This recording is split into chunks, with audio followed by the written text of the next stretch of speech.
Então, boa noite para quem já chegou, para quem vai chegar. A gente vai retomar o nosso encontro hoje. Vamos começar, como sempre, com nossas preces, depois a gente vai fazer uma prática guiada. Essa prática guiada de hoje, eu tirei daquele conjunto, daquelas 11 meditações de 2019, que a gente já viu várias vezes, mas eu tirei a número 10, que é quando o Lama, a gente toma a mente como caminho, mas aí ele explica a quietude da consciência e os movimentos da mente. A gente diferencia, como a gente distinguir isso, assim, e olhar um pouco, e como é que é esse movimento da mente. Então, aí é legal, assim, para a gente dar esse passozinho atrás, assim, sempre estar se lembrando das etapas. Então, tá bom, eu vou fechar os microfones, a gente não correr risco aqui, e vou compartilhar as preces, e depois a gente segue na prática.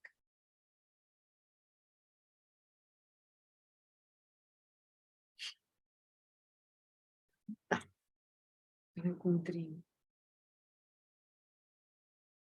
Fique numa posição confortável, relaxado, onde seu corpo pode ficar relaxado, quieto, mas vigilante.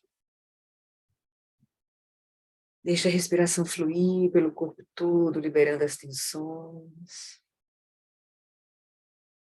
E deixa que a mente esteja completamente aberta para estar aqui agora conosco, no nosso encontro, soltando as preocupações com o passado, com as expectativas, ansiedades do futuro. Deixa que um espaço se abra na mente, para ficar completamente aqui agora, presente, aberta, clara.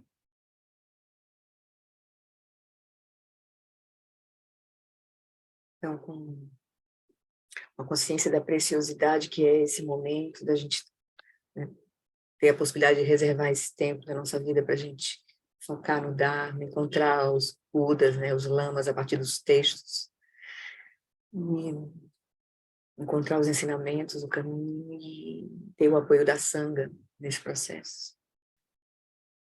Então, a gente lembra dos 4 pensamentos para purificar a nossa motivação.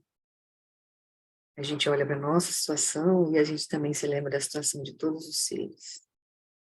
A gente lembra que as facilidades e vantagens desse precioso renascimento humano são extremamente difíceis de encontrar.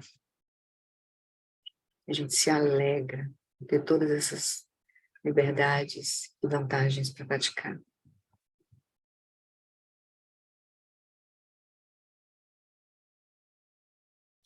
A gente também lembra que todos que nascem estão sujeitos aos fenômenos da impermanência e da morte. Então, todos nós, todas as situações estão sujeitas à impermanência e à morte. Então, a gente cuida de aproveitar cada momento, aqui e agora, para praticar, transformar tudo em prática. A gente pode não ter um outro dia. Então, surge esse senso de urgência. E a gente vê que a causa e o resultado de ações virtuosas e não virtuosas não podem ser evitados. A gente se lembra da interdependência das causas e condições. Tudo nos afeta, tudo está relacionado ao universo, ao ambiente, nosso corpo, nossa mente. Toda a nossa experiência interior é moldada pelo que nos acontece ao nosso redor, na nossa mente, no nosso corpo. Então, a gente vê que todas as circunstâncias estão interligadas e aquilo que a gente pode olhar e cuidar é o nosso próprio comportamento. Nosso próprio comportamento está sob nossa responsabilidade, total domínio. Então, a gente cuida das nossas ações. Que a gente possa manter as condições favoráveis, não criar mais sofrimento, para poder praticar. E ajudar os outros também a praticar. E a gente lembra que a natureza contínua dos 3 reinos do Sansara é um oceano de sofrimento. Enquanto a gente estiver preso nessa visão limitada de se perceber separado da própria experiência, essa é a visão, a mente que opera em Sansara, e aí fica preso nas aparências que surgem, reificando tudo a si mesmo e as experiências. Isso leva ao sofrimento. O sofrimento surge disso, porque surge o autocentramento, surge as aflições mentais, em especial aversão e apego. Aí surgem as ações negativas, e aí surge o sofrimento. Então, nos recordando disso, a gente aspira que a nossa mente possa voltar-se para o Dharma sagrado, para a verdade.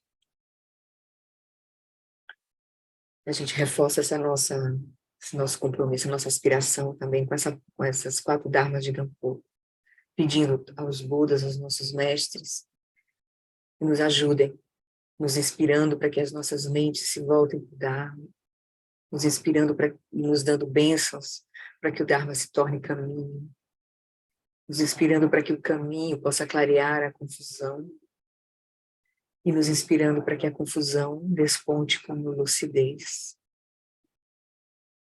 em relação à nossa própria situação e à situação dos seres. E aí a gente olha ao redor e vê que os seres estão na mesma situação que nós, então a gente aspira, no fundo do nosso coração, que todos os seres tenham a felicidade e suas causas. Que eles sejam livres do sofrimento e de suas causas. Que eles nunca sejam separados da bem-aventurança sublime, que é livre do sofrimento. Que eles permaneçam em grande equanimidade, livres do apego e da aversão aos que estão próximos ou distantes. Então, com essa inteligência conativa, né, com esse desejo claro, a gente então toma refúgio nas 3 joias, naquilo que vai nos ajudar no caminho de transformação verdadeira da nossa mente, e no cultivo da bodhicitta, que é essa grande compaixão que busca a iluminação completa para ajudar definitivamente os seres. No Buda, no Dharma e na Assembleia Suprema, eu tomo refúgio até alcançar a iluminação. Possam os méritos de minha generosidade e outras ações virtuosas me conduzirem até a budeidade para o benefício de todos os seres.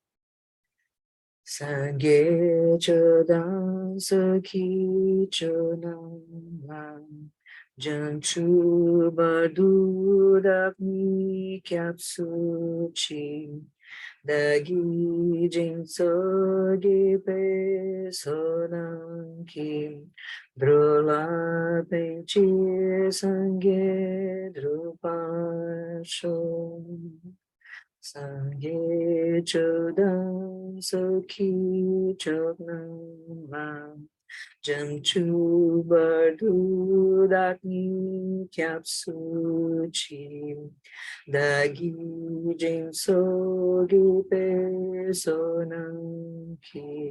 Drola Penchir Sangye Drupasho. Então, para nos preparando então para a nossa prática de Guru Yoga, a gente então faz a prece de 7 ramos para purificar vários obscurecimentos, em especial a arrogância, a inveja.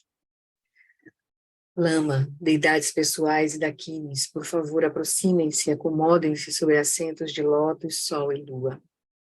Com meu corpo, fala e mente, presto homenagem com reverência. Faço oferendas externas, internas e secretas. Reconheço e exponho meus samayas quebrados e degenerados, faltas e obscurecimentos. Samayas são nossos votos. Regozijo-me na prática do mantrayana secreto, a grande perfeição. Por favor, girem a roda do Dharma do mantrayana secreto, que amadurece e libera. Eu rogo, não passem para o Nirvana, mas permaneçam. Dedico a essência aos seres sencientes. Possamos nós realizar a natureza vágira perfeita. E a gente aspira isso para todos os seres, quem a gente gosta, de quem a gente não gosta. Então, com essa mente, com essa motivação, a gente faz a prece de 7 linhas invocando as bênçãos de Guru Rinpoche, para que a gente possa realizar a nossa verdadeira natureza, os 3 kayas, e, finalmente, a grande perfeição. Na fronteira noroeste de Odiana, no coração de um lótus, está sentado aquele renomado como Padmasambhava, que alcançou o espantoso supremo Siddhi e está cercado por uma hoste de muitas daquines. Seguindo suas pegadas, dedico-me à prática. Por favor, aproxime-se e conceda suas bênçãos. Guru Pema Siddhi. Again, again, Ujan Sam Pema Gisado Polam Yasin Chagin Yadrunye Pema June Jesura Kudu Kandru Pe Por Kiki Jesudadru Kim Jingi Lopji Sheksu So Guru Pema Siji Again, again, Ujan Sam Pema Gesar Dompo Lam Yasen Chagin Yadrunye Pema June Jesudram Kudu Kandru Mampe Kor Kiki Jesudadru Kim Jingi Lapchi Sheksu So Guru Pema Siji. Vamos prepararmos para receber as 4 iniciações, então a gente faz essa prece, pedindo para Guru Rinpoche que nos ajude a remover todos os obstáculos no nosso caminho. Guru Rinpoche, corporificação dos Budas dos 3 tempos. Guru que é grande bem-aventurança, Senhor de todas as realizações. Guru que é o dinâmico e irado domador de maras, dissipador de todos os impedimentos. Rogo-lhe, confira suas bênçãos. Por favor, remova todos os obstáculos externos, internos e secretos. E conceda suas bênçãos para que os nossos desejos sejam espontaneamente realizados. Do Sum Sangye Guru Rinpo Che Nyodru Kunda Dewa Che Porja Parche Kunsal Dudu Drapo Sao Soa Depso Jinji Labdu So Chinam Sanwe Barche Jiwam Dan Sampalunji Drupardi Jelo Om Vajra Guru Pema Siji 3 vezes. Om Vajra Guru Pema Siji Om Vajra Guru Pema Siji.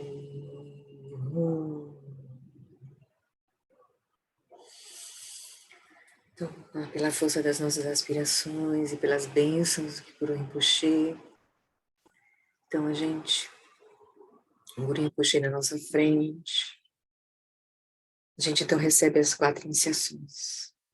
purificando o nosso corpo, fala e mente para realizar os 4 kayas. Então, a gente imagina que de uma sílaba Om branca na testa de Guru Rinpoche, flui um fluxo de luz branca diretamente para nós, para uma sílaba Om na nossa testa. Todo o nosso corpo é inundado por essa luz de sabedoria, purificando todos os obscurecimentos do nosso corpo. E estabelecendo as bases para a gente realizar o Nirmanakaya.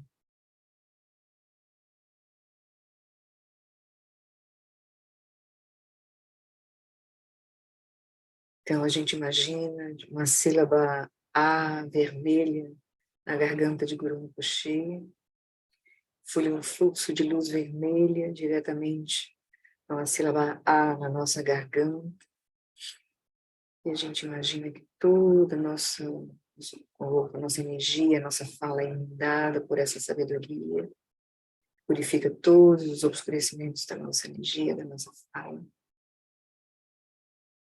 e estabelece as bases para a gente realizar o Sambhogakaya.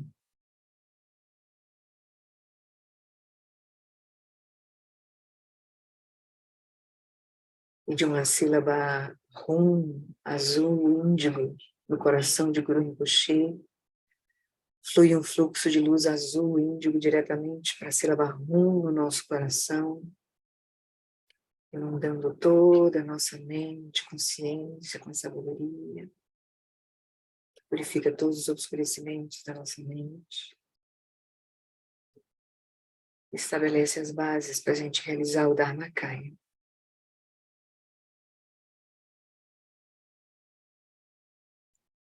Então, vendo simultaneamente as 3 luzes vindo dos 3 pontos de Guru Rinpoche diretamente para os nossos 3 pontos, a gente recebe as bênçãos que purificam os obscurecimentos mais sutis, a dualidade, e estabelece as bases para a gente realizar o Svabhavakaya, que é a união dos 3 kayas, a grande perfeição.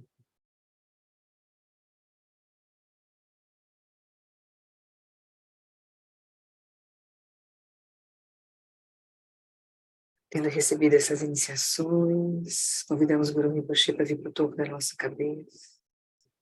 E ele, olhando na mesma direção que nós, se reduz de tamanho, como um corpo de luz, desce pelo nosso canal central e repousa no nosso coração, selando as bênçãos. A gente, então, realiza que a nossa mente é inseparável da consciência iluminada de Guru Rinpoche, de todos os Budas. Elas são inseparáveis como água derramada na água.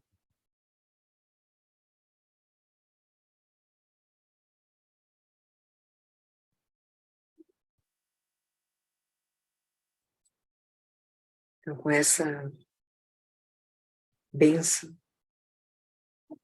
que nos lembra da nossa verdadeira natureza,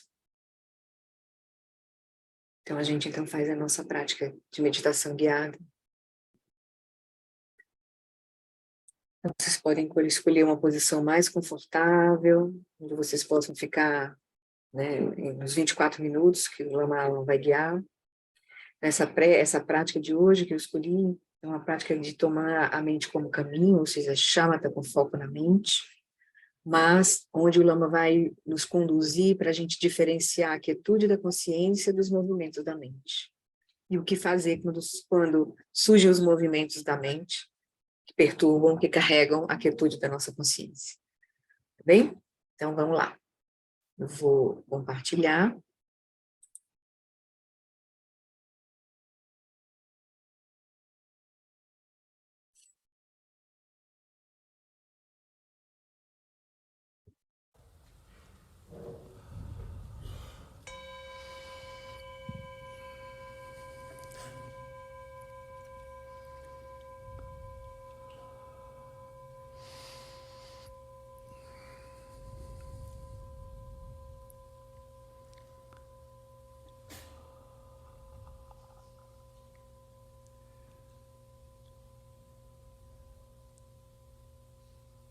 it may now become more clear than ever before how utterly indispensable it is to settle body, speech, and mind in their natural states, so that you can come to that stillness and sustain it. Talvez já tenha ficado mais claro do que nunca sobre a fundamental importância de estabelecer o corpo, a fala e a mente em seus estados naturais, para poder chegar a essa quietude.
And now as we venture into the main practice, it is integral to this practice that your eyes are at least partially open.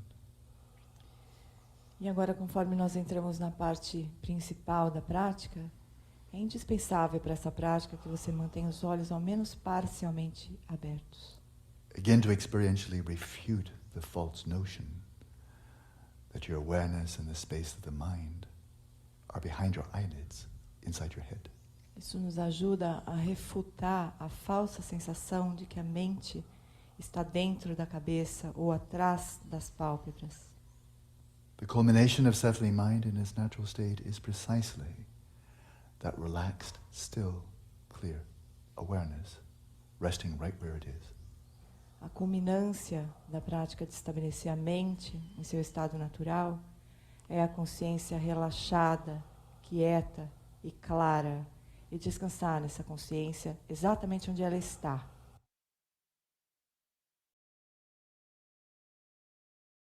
When your awareness is still, it's not enough that it is still.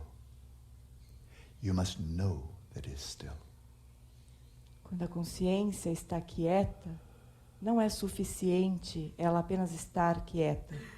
É preciso ter consciência de que a consciência está quieta. When your awareness is continuously still, unmoving, you must continuously know that it is still and unmoving. Quando a consciência está quieta e sem se mover, você deve então ter constantemente a consciência de que ela está quieta e sem se mover.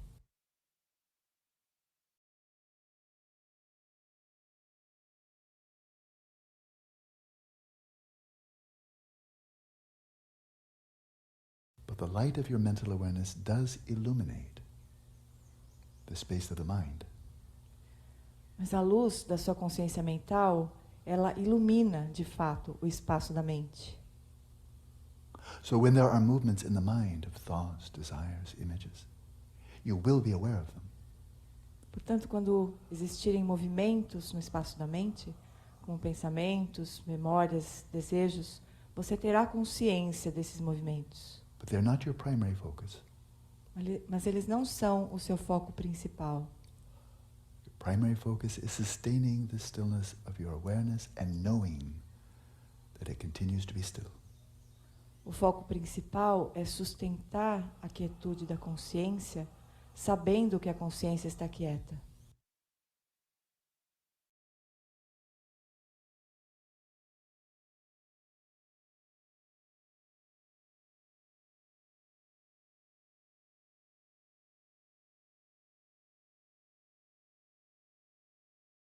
And when movements do occur in the mind, such as objective appearances, images, discursive thoughts that you can observe, when objective movements occur in the space of the mind, be aware of them, note movement as movement.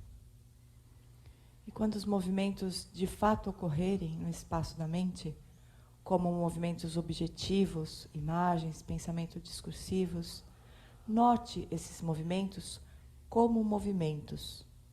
But there are also subjective movements within the space of the mind. Mas também ocorrem movimentos subjetivos no espaço da mente. Subjective impulses such as desires and emotions. Impulsos subjetivos como desejos e emoções. And when they arise, when they move, note that they've arisen and moved. E quando eles surgirem e se moverem, note que eles surgiram e se moveram. But like an unflickering candle flame, let your awareness be unmoved by the objective appearances and subjective impulses of the mind. Mas como uma chama de vela que não se perturba, deixe que a sua consciência não se perturbe com os movimentos objetivos e subjetivos que surgirem no espaço da mente. Observe them as if from afar. Observe-os como se você estivesse de longe. Or to draw on the example from last night, as if you're observing the movements of the neighbor across the street. Ou, tomando o exemplo de ontem, como se você estivesse observando os movimentos de um vizinho do outro lado da rua. But on your side of the street, you remain seated right where you are, unmoving, unreactive. Mas do seu lado da rua, você pode permanecer quieto, sem se mover, sem reagir. And yet discerningly clear and observant. E claramente e discriminadamente observando. Not withdrawn from the mind, Sem se recolher da mente, not fusing with the mind, sem se fundir com a mente, present with the mind, presente com a mente, but unmoved by its movements. mas sem ser movido pelos movimentos da mente.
out of sheer habit, the power of habit, your awareness again and again will be unconsciously and involuntarily carried away by appearances. Por puro hábito, pelo poder do hábito, a consciência, vez após vez, será inconscientemente e involuntariamente arrastada pelas aparências. So the motions of the mind will reflect the motions of awareness. Então, os movimentos da mente se refletirão em movimentos da consciência. And stillness is gone. E a quietude será perdida. As soon as you retrospectively, with your power of introspection, recognize that your awareness has been set in motion, it's been abducted, carried away. As soon as you recognize that, let your first response be to relax. Assim que retrospectivamente, pelo poder da introspecção, você perceber que a consciência foi abduzida, arrastada pelas aparências, foi colocada em movimento, assim que você notar isso, deixe que a sua primeira resposta seja relaxar. And give just enough effort, a tiny bit of effort, to release your identification with whatever carried you away. Let go. E faça apenas o pequeno esforço de liberar a identificação com o que quer que tenha arrastado você. Solte. And now that you are a free agent, no longer abducted, return. E agora que você é um agente livre, não está mais abduzido, retorne. Let your awareness once again come to rest in its own place, holding its own ground in stillness. E deixe que a consciência volte para o seu próprio lugar, sustentando-se em sua própria base, em quietude.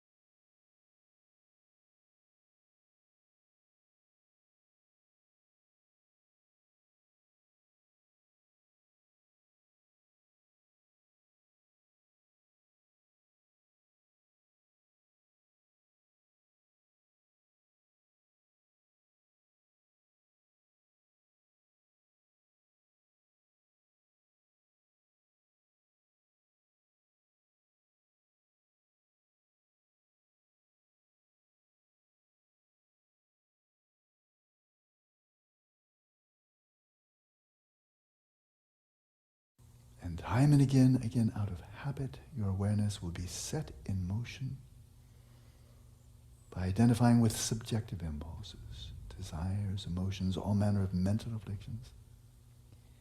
E vez após vez, pelo puro hábito, a consciência irá ser colocada em movimento pelos impulsos subjetivos, como desejos, emoções, aflições mentais. Dullness may settle on the mind. O embotamento pode se estabelecer na mente. And your awareness may identify with, fuse with that dullness. E a consciência pode se identificar, se fundir com esse embotamento, com essa sonolência. By the power of grasping, it's been drawn away from its own natural clarity and darkened with the fusion of the dullness of the mind. E pelo poder do hábito, a consciência vai poder ser obscurecida, escurecida pelo embotamento e perder sua clareza natural. As soon as you recognize that your awareness has been drawn away from its sense of ease, of stillness and clarity, and it's become fused with activities, subjective activities or states of the mind, as soon as you recognize this introspectively, let your first response be to relax. E assim que você notar introspectivamente que a consciência foi arrastada da quietude e da clareza por estados mentais ou por impulsos subjetivos, deixe que a sua primeira resposta seja relaxar. Give just enough effort to release your grasping to these subjective impulses or subjective mental states. Faça esse pequeno esforço suficiente para soltar a identificação com esses impulsos subjetivos ou com esses estados mentais. Observe the desire, the mental affliction, the emotion, rather than fusing with them. Observe os impulsos subjetivos como o desejo, a emoção, em vez de se fundir com eles. And let the light of your awareness clearly illuminate the darkness or dullness of the mind. Vividly be aware of the fact that the mind is dull. E deixe a luz da sua consciência iluminar claramente o embotamento, a sonolência da mente. And rest once again in the sense of ease, the effortless stillness, the effortless clarity of your own awareness. E novamente se estabeleça, sem esforço, na quietude, na clareza da sua própria consciência. Like a sovereign sitting upon the royal throne. Como um rei sentando no trono real. In the audience room. Na sala de audiência. Where visitors come and go. Onde os visitantes vêm e vão. Pleasant and unpleasant. Agradáveis e desagradáveis. Virtuous and non-virtuous. Virtuosos e não virtuosos. But the sovereign never moves from the throne. Mas o rei nunca se move do trono. Notices the movements within the audience room. Note os movimentos na sala de audiência.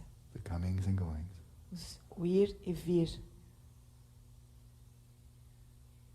But never moves from the throne. Mas nunca se mova do trono. Awareness never wavering from its own place. A consciência nunca se desloca do seu próprio lugar. And let's continue practicing in silence. E agora nós seguimos praticando em silêncio.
Deixa eu abrir os microfones aqui.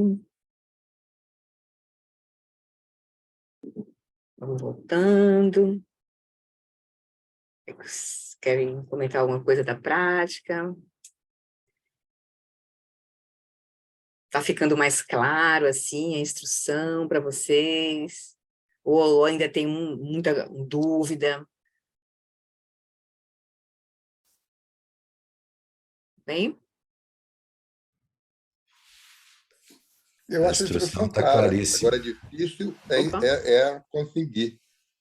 Ah, sim. A instrução é clara, entendeu? Uhum. Mas é difícil você estar num estado em que é quase um estado de não mente. Você chega num ponto em que tudo passa e você não sente mais como se fosse normalmente as aparências, né, que nós sentimos aqui como ser senciente.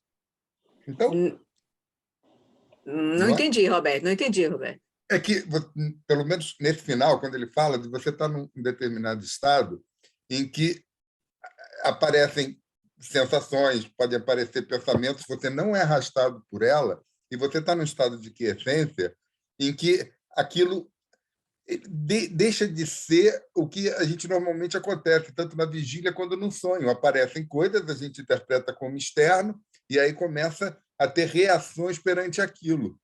É como se você realmente saísse do jogo, né? Você está num Isso. estado em que você está contemplando, Você está observando. você não está botando os seus observando. referenciais no que aparece. Porque nós estamos agora nos identificando apenas com a quietude da consciência, em meio aos movimentos da mente. Na verdade, nós estamos nos identificando com esse ambiente, com essa dimensão mais sutil, que é a consciência que ilumina, sabe, e aquilo que surge no espaço da mente, que a mente está sempre em movimento, vai estar sempre em movimento. Não tem um objetivo de cessar o movimento da mente. O ponto é a gente saber o que é que está acontecendo e ver os movimentos da mente como apenas movimentos da mente, e pelo que eles são. Aparências objetivas, ele classifica, né? Ele traz essa classificação, aparências objetivas e aparências subjetivas.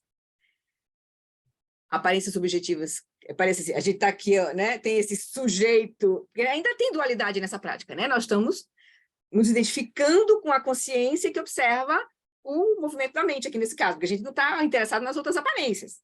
Mas aqui nós estamos numa prática muito específica, focando a nossa atenção no espaço da mente, tá? Nessa dimensão sutil de experiência. É onde surgem pensamentos, memórias, imagens, que são as aparências que ele diz como subobjetivas, que parecem, que surgem, né? A consciência. Tem um objeto para a consciência. E tem as aparências subjetivas, que são os estados da mente, os impulsos. É como se fosse uma cor, uma lente que veste a consciência. É um estado que é uma coisa, ele diz, é aquilo que nos toma consciência por trás, um pouco. É uma emoção, um desejo, um estado de mente como embotamento, sonolência. Isso perturba o, entre aspas, sujeito da experiência. Certo?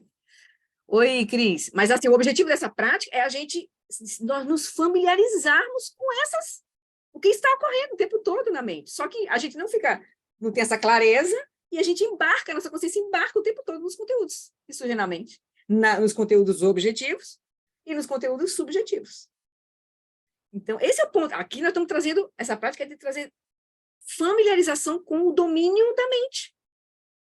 Consciência e a mente, né, os movimentos da mente. Então, é bem legal. E o que a gente tem que fazer nessa prática, que é uma prática de shamatha, porque a gente poderia estar unindo shamatha e depois vipassana. Aí já está começando a investigar, como naquela prática do domingo, de ter um pouco de elementos mais de vipassana, junto com o shamatha. Então, aqui nós estamos só cultivando esse repouso, aquele como se fosse a etapa 1 da fase 1, dos 4 tipos de atenção plena que a gente vai cultivar na fase 1, dos ensinamentos do John Limpa, né? Que é a atenção plena unifocada. A gente está repousando na quietude da consciência em meio aos movimentos da mente, sem a consciência ser arrastada pelo movimento da mente. Então, é essa a prática. Mas isso é só shamatha ainda. Entende? Mas isso a gente tem que ganhar familiarização com isso. esse processo. Claro que a nossa mente não, nós estamos com a força, a energia de hábito de seguir os processos. Mas qual é a instrução? Quando você perceber pela introspecção, que nós estamos cultivando 2 fatores em Shamatha, atenção plena e introspecção, que é o fator de monitoramento. A atenção está lá, a quietude da consciência, em meio aos movimentos da mente, mas a introspecção ela é um fator mental que ajuda a monitorar o processo. Se a gente não tem esse fator mental, a gente não percebe quando se perdeu, não no momento que se perdeu. A gente vai perceber normalmente já depois que se perdeu. Porque tem uma inconsciência nesse processo aí, de se perder. Sempre a gente se perde porque a gente fica inconsciente.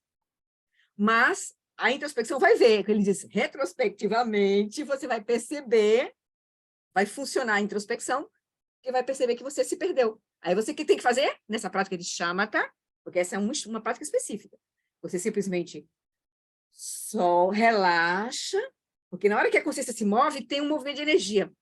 Já travou o processo assim, internamente na mente, e de repente do que foi, dependendo do conteúdo, travou a nossa energia, de repente trava o nosso corpo. A gente pode sentir até uma dor, um aperto, mexe até no nosso corpo.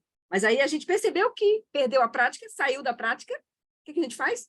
Relaxa, equilibra de novo o corpo, energia, e aí faz o esforço apenas para soltar a fixação, aquilo que te puxou. A gente vai entrar em contato com a energia do apego.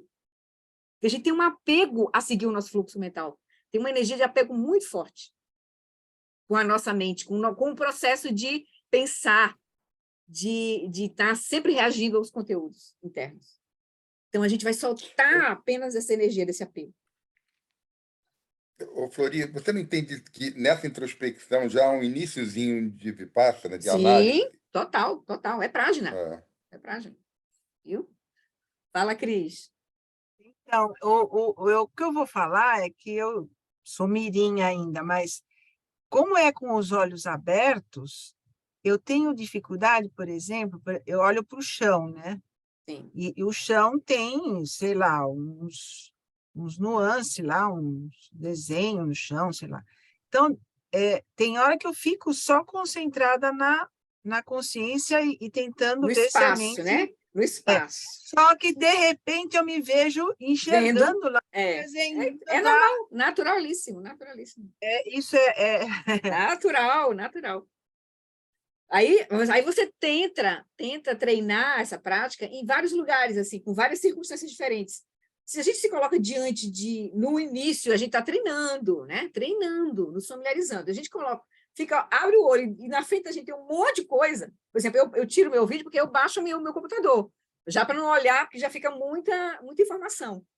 E aí eu tento ter um pouco de espaço na minha frente, assim, eu olho meio que para o espaço. Entende? Então, é bom ter uma distância do que está na tua frente, assim, para você olhar para o espaço, entende? E não para alguma coisa no espaço. Mas isso é um processo, porque realmente o próprio olho, é difícil a gente ajustar essa coisa do olho, assim, porque o olho sempre busca algo. O olho sempre busca algo. Né? Então, aí esse é um treinamento também. E a gente vai vendo, né, como é melhor a gente treinar no começo tendo esse ambiente mais limpo na nossa frente um pouco, né? Uma parede branca é excelente, de frente com uma parede, é ótimo fazer essa prática de Shamatha. Mas a gente vai começar a ver um monte de coisa na parede, nem se preocupe. Vai ver pontinhos, vão aparecer imagens, vai aparecer tudo na parede. Então é isso. Então tá, queridos. Sim, mais alguém quer fazer algum comentário? Vai, Paulo. Para mim, ainda essa constatação da dificuldade dessa estabilidade, né? Uhum. Porque Mas tem assim, ó. Essa coisa de se achar retrospectivamente, eu vejo todas as vezes que eu vejo, eu estava perdido aqui, estava perdido ali. Então é muito sempre vai ver, vai ser retrospectivamente, sempre. Mas, lembra quando na parte do domingo eles, isso é o Sansara, né? A gente se pegou em Sansara. Nossa mente estava em Sansara, reagindo né, as aparências, né, dando solidez e tal. Mas também você vai começar a reconhecer momentos breves de estar repousando na quietude da consciência. Entende? Então, aí, quanto mais a gente praticar, mais a gente se familiarizar, não só na nossa prática formal, como agora foi uma prática formal, né? 24 minutos, mas a gente começar a gerar essa... Quando a gente levanta, olhar-se, levanta devagar, quando for fazer isso, depois de uma prática dessa, e olha-se um pouco, tenta manter a consciência de estar consciente, e que essa consciência ela é esse espaço aberto, que ilumina as aparências, que não precisa estar julgando, movimentando a mente em relação às aparências, entende? Então, a gente começa a gerar um pouco mais de familiaridade de estar nessa, porque os Budas, eles estão repousando nisso em movimento, no movimento, entende? Então, é só uma questão de hábito, de hábito. Nós embarcamos imediatamente reagimos imediatamente ao que vem na nossa mente. Então, essa prática é maravilhosa, assim, muito importante. Mas a gente tem que também a gente tem que sentar sem expectativas. A gente não é bom ter expectativa. Quanto mais relaxado a gente estiver, menos expectativa a gente tiver, mais essa prática vai funcionar.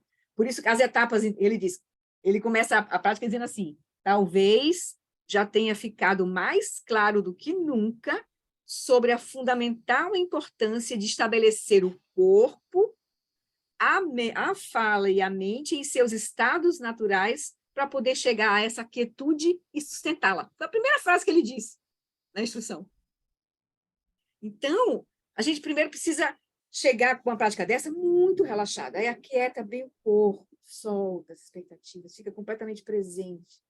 Entende que a consciência é a nossa base, é o que nós somos, é o que ilumina todas as experiências, e é o que nunca vai cessar. Então, é como se a gente já é. A gente relaxa, entende? Aí relaxa o corpo, aí relaxa a respiração, deixa que aquieta um pouco essa mente né, conceitual, trazendo a foco na respiração por alguns instantes. Só inspirando, consciente de que está inspirando, expirando, e está tudo perfeito. E a gente sabe, aí quando a gente olhar para a gente sabe que a mente é isso, é a consciência e os movimentos da mente. Então, a gente já sabe. Então, a gente não vai lutar. Se a gente gerar uma energia de luta, aí a gente joga gasolina na mente, sabe? Então, a energia é de abertura, de relaxamento. Tanto que a instrução é relaxar, a primeira, né? Volta a relaxar. Então, por isso tem que começar relaxado. Relaxando. Então, esse é o ponto, assim. Mas aí tem que ter paciência, solta qualquer expectativa, porque aí é a energia do ser praticante, que isso, que aquilo. Aí isso gera gasolina para a mente. E para as propensões habituais se moverem. Entende? Então, sem expectativa. Oi, Laca. Então, Flori, eu acho assim, quando você fala assim, a gente precisa fazer várias vezes, fazer essa prática assim, uma muita frequência. Aí tem aquela parte que ele falou, né, do rei que estava sentado lá e as coisas vão chegando, todo tipo de coisas. E chega, eu senti isso, chegou muita coisa, coisas do dia de hoje. Sim, assim, memórias, né? Uhum. Coisas que o samsara mesmo, né, como você falou. Mas a gente sente assim que aí você vai retomando, né, a sua consciência e vai soltando aquilo assim. A gente vai confiando de apenas estar presente, assim. Chega até aberto. Chega até a dar um desconforto, um sufoco, às vezes. Porque isso, as coisas do que vem, né? Sem controle nenhum, né? Uhum. Mas aí, conforme você vai, parece que você vai tomando uma equilíbrio, confiança, assim, isso. de que aquilo lá está de passagem mesmo. Paz, surge e cessa. E quando a gente se sentir que está bem, dependendo do dia, porque cada dia, cada momento é um momento, a gente tem que estar, a nossa prática é estar presente à nossa mente, o que está acontecendo ali. Então, pode ser que a gente esteja muito agitado, ou então venha algo que a gente nem pensava que, sentei perfeito, tranquilo, mas daqui a pouco veio uma memória, e na hora que a gente para e Perturba, solta, né? pode vir coisa que está lá debaixo do tapete, que a gente nunca mais tinha entrado em contato, pode vir aquilo, e aquilo pode nos tomar. Por exemplo, eu me lembro de um retiro que veio uma tristeza em mim que tomou minha garganta, que eu não conseguia nem chorar, entende? Mas veio, assim, do nada. Então, aí, nesse momento, a gente solta, a gente relaxa, a gente pode voltar para a respiração. Se for o caso, até a gente deita e relaxa, só relaxa o corpo. Entende? Pode deitar também, se for pode o caso. deitar também, claro. Entendeu? Deita. Se você está sentindo que o corpo está tenso e não está ajudando esse processo, deita. O Lama recomenda muito fazer a prática deitado, porque é uma posição que você realmente não tem que sustentar nada. E, de repente, aquilo pega você, assim, né, no teu corpo, nas tuas costas, sei lá, tem aqueles lugares onde das nossas tensões, né? Então, das energias emocionais. É duro a gente manter, né? Mas isso é uma questão de prática. Aí, mas ela é gostosa, porque você vai vendo que as coisas vão aparecendo, que você vai... E pode deixar simplesmente passar. A gente vai atravessar, ela vai iluminar essas aparências como elas são, pelo que elas são. Né? Mas não vamos ficar claro, sabendo que, né, tem aquelas historinhas dos nhamos, as experiências, vai surgir coisa pesada. Ou euforias também não é para seguir as euforias, é para também soltar. Deixa, não é para não se apegar com as bem-aventuranças, euforias que podem surgir. Entende? Nada, tudo solta. Tudo são experiências, aparências para a mente. Então tá, vamos seguir o nosso estudo? Então, tá. Vou pegar lá o livrinho, deixa eu pegar aqui.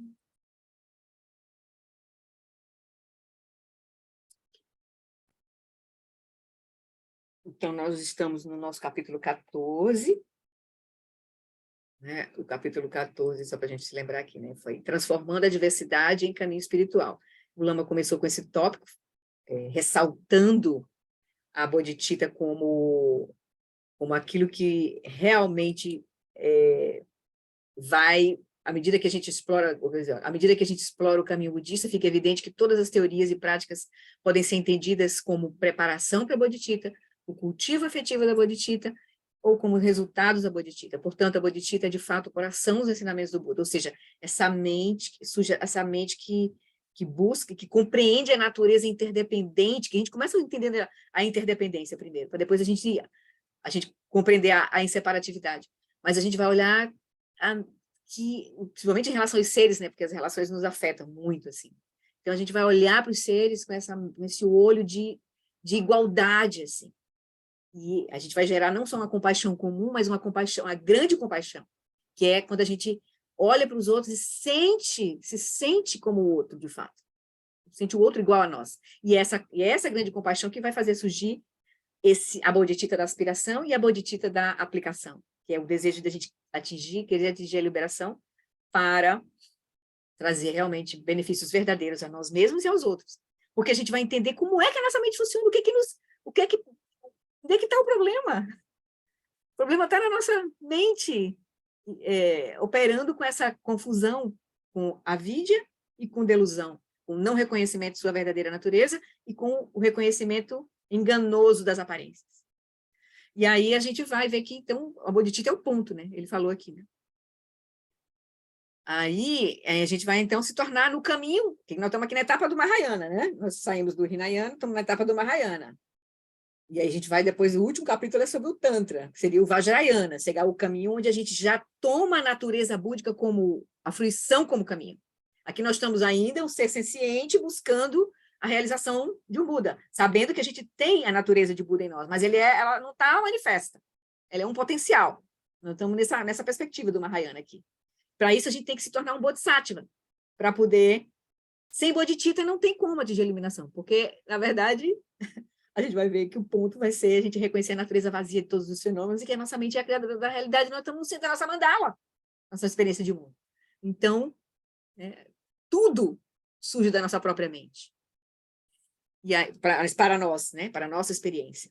Nossa experiência de mundo, tá? Ela surge a partir da nossa própria mente.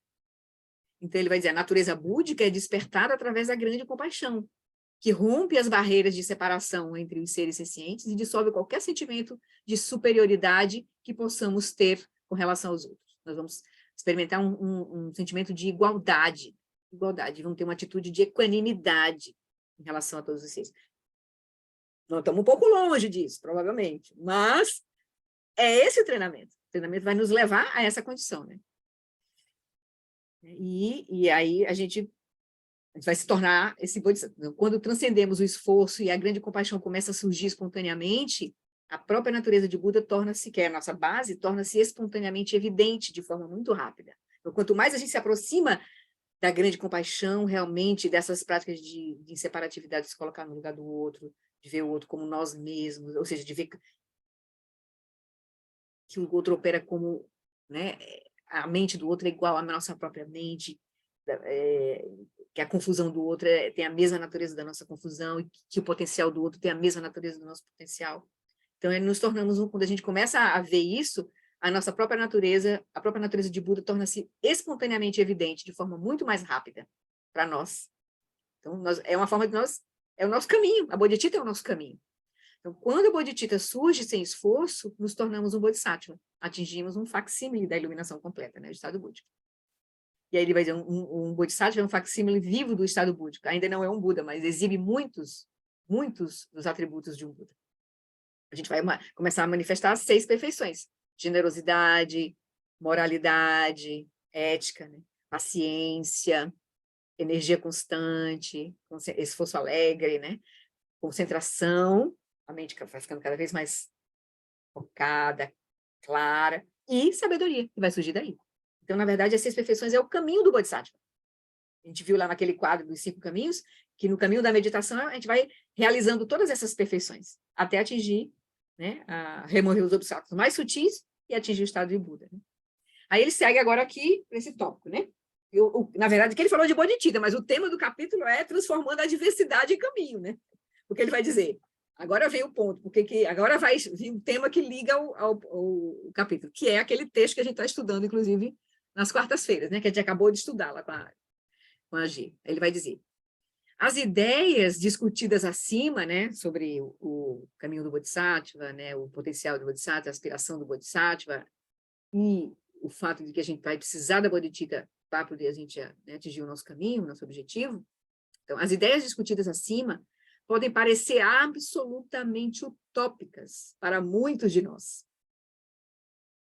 Gostaríamos de ser bodhisattvas, mas, em vez disso, somos consumidos pelas aflições e decepções que a vida muitas vezes nos traz.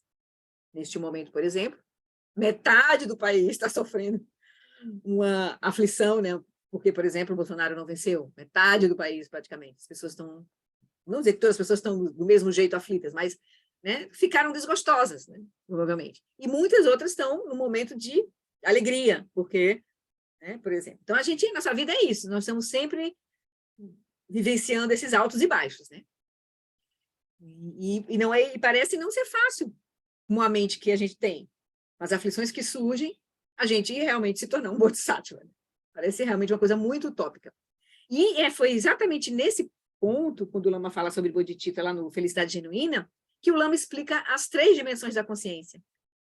É quando ele diz, se a gente não entender que existe a continuidade da consciência, né, a consciência mental, a consciência substrata e a consciência primordial, se a gente não entender, não tiver esse modelo de consciência claro para nós, e saber que essa consciência, essa nossa vida nossa vida não está limitada a essa existência, então não faz sentido, parece que não vai dar tempo da gente atingir esse estado e trazer benefícios de todos os seres, numa vida. Mas o ponto é que não é só uma vida, a consciência continua. Então faz sentido o treinamento ganha um outro significado, porque aí eu vou fazer o melhor que puder nessa vida, se eu não conseguir... O ponto é a gente tem que aspirar se iluminar nessa vida, mas se não conseguir, a gente aspira né, a ter as melhores condições, a gente gera todas as causas que vão nos ajudar a seguir um processo de treinamento nas vidas seguintes, né, seja que situação for, e aspire, né, hoje é um dia, por exemplo, de aspirar a gente nascer na terra pura de Amitabha, Sukhavati verdadeiro, né? Hoje é o dia de aspirar, por exemplo, né, o dia de lua cheia, se diz que é um dia de Amitabha. Então, então a gente aspira, cada dia, na verdade, cada ciclo de 24 horas é como um ciclo de nascimento e morte. A gente tem a oportunidade de refazer a nossa motivação, né, cultivar os 4 equilíbrios, né? Só fazendo esses adendos aqui. O Lama fala que se a gente fosse falar do caminho, né, a partir de um equilíbrio emocional, ele vai dizer, né, nós precisamos cultivar o equilíbrio conativo, que é o equilíbrio da nossa intenção, da nossa motivação. Depois a gente vê que se a gente pudesse estabelecer um equilíbrio conativo, uma boa intenção, uma intenção elevada, e realizá-la, a gente não precisa de mais nada. Mas a gente vê que a gente não consegue manter a intenção durante o dia, nem se lembrar dela, quiçá. Então, a gente precisa do equilíbrio atencional, para poder a gente ter uma intenção e manter a intenção. Depois a gente vai ver que o equilíbrio atencional a motivação e o equilíbrio atencional não vão resolver tudo. A gente vai precisar do equilíbrio cognitivo, que é a sabedoria, né? Então, e aí, quando a gente tem o equilíbrio conativo, o equilíbrio atencional e o equilíbrio cognitivo, a gente vai ter o equilíbrio afetivo, de fato. A gente vai ter transformação verdadeira. Então, na verdade, o caminho é o cultivo desses 4 equilíbrios, né? Entende? Então, voltando aqui para o texto. Aí, assim, então, nós vivemos essa montanha-russa, né? De aflições, decepções, né? E parece que não é tão fácil ser bodhisattva. Por essa razão, é importante aprendermos a transformar os vales e picos da vida em crescimento espiritual. Vales aqui no sentido de quando a gente está por baixo, e picos quando a gente está por cima, né? Então, adversidades e felicidades, né? Em crescimento espiritual. Nem a gente ficar preso na adversidade, nem preso na felicidade. Quase todo o material que se segue aqui nesse livro, né, nesse capítulo, quase todo o material que se segue é baseado em um texto de um grande lama Nyingma chamado Terceiro Dodrupchen, que faleceu em 1956. Ele era um grande mestre Dzogchen, com uma visão profunda sobre a natureza da consciência primordial. Então, aquele texto que a gente está estudando nas quartas-feiras, estudou, né? Transformando a diversidade e felicidade em caminho espiritual, é baseado nesse texto que o Lama vai fazer esse comentário aqui nesse capítulo. Como a gente transformar a diversidade em caminho, né? E ele era um lama, ou seja, ele era um mestre Dzogchen. Então, ele conseguiu explicar, né, o esqueleto do texto, né? Ele traz o caminho para a gente cultivar meios hábeis, né, antídotos, meios hábeis, para depois acessar a sabedoria, de fato. Sempre os mestres vão trabalhar nessas duas dimensões, né, da bodhicitta relativa e a bodhicitta absoluta. A bodhicitta relativa é o caminho, e a bodhicitta absoluta é a realização da natureza última da realidade, nossa própria mente e toda a realidade que surge dela. Então, o próprio Dodrupchen deu a esse texto o nome Transforming Felicity and Adversity into the Spiritual Path. Então, transformando felicidade e adversidade em caminho espiritual.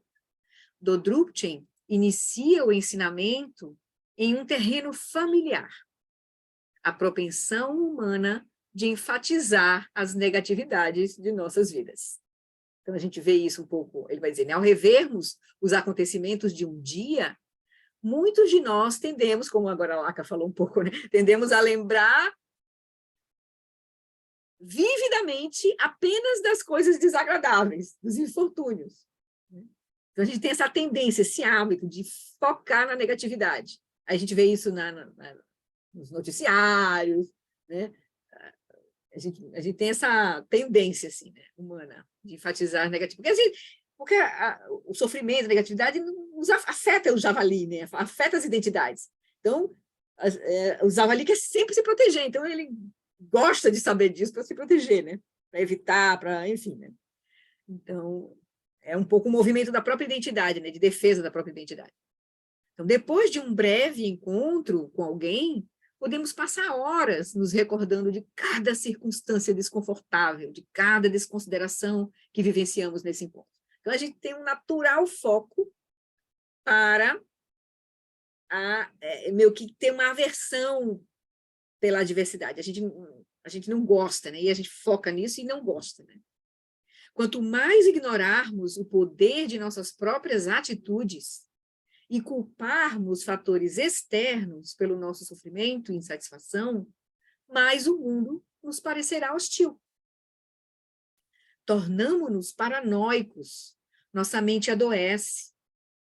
Além disso, quanto mais nos sentirmos consumidos por essas atitudes negativas, mais atrairemos circunstâncias negativas para nós, diz Dodruch. Ele começa o texto falando disso, né, dos nossos hábitos negativos, nosso hábito... deixa eu voltar aqui, o texto aqui fácil, só para a gente se lembrar aqui rapidinho. Aqui.